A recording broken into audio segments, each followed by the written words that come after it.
বরিশাল, চট্টগ্রাম ও সিলেট বিভাগে কোথাও কোথাও ভারী থেকে অতি ভারী বর্ষণ হতে পারে। ভারী থেকে অতি ভারী বর্ষণের কারণে ঢাকা ও চট্টগ্রাম মহানগরীর কোথাও কোথাও অস্থায়ীভাবে জলাবদ্ধতা সহ চট্টগ্রাম বিভাগের পাহাড়ি এলাকার কোথাও কোথাও ভূমিধস হতে পারে। আবহাওয়া অফিস আরো জানায়, উত্তর পশ্চিম বঙ্গোপসাগর ও তৎসংলগ্ন উত্তর উড়িষ্যা, পশ্চিমবঙ্গ উপকূলীয় এলাকায় অবস্থানরত সুস্পষ্ট লঘুচাপটি ঘনীভূত হয়ে একই এলাকায় মৌসুমী নিম্নচাপে পরিণত হয়েছে।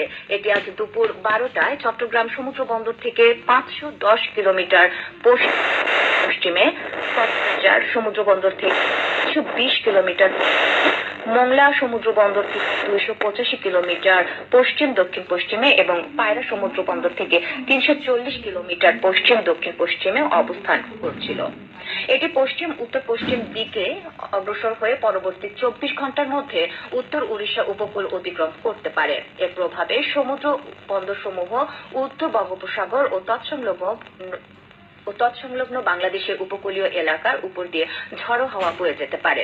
নিম্নচাপ কেন্দ্রে 44 কিলোমিটারের মধ্যে বাতাসের একটানা সর্বোচ্চ গতিবেগ ঘন্টায় 40 কিলোমিটার, যা দমকা অথবা ঝড়ো হাওয়ার আকারে 50 কিলোমিটার পর্যন্ত বৃদ্ধি পাচ্ছে। নিম্নচাপ কেন্দ্রের নিকটবর্তী এলাকায় সাগর উত্তাল রয়েছে। চট্টগ্রাম, কক্সবাজার, মোংলা ও পায়রা সমুদ্র বন্দর সমূহকে 3 নম্বর স্থানীয় সতর্ক সংকেত দেখিয়ে যেতে বলা হয়েছে। উত্তর বঙ্গোপসাগরে অবস্থানরত সকল মাছ ধরার নৌকা ও ট্রলারকে দ্রুত নিরাপদ আশ্রয়ে যেতে বলা হয়েছে এবং পরবর্তী নির্দেশ না দেওয়া পর্যন্ত নিরাপদ আশ্রয়ে থাকতে বলা হয়েছে।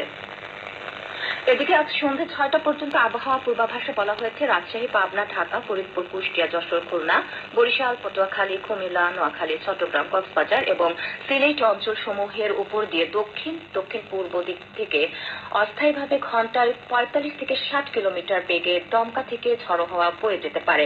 সেই সঙ্গে বৃষ্টি অথবা বজ্রসহ বৃষ্টিপাতের সম্ভাবনা রয়েছে।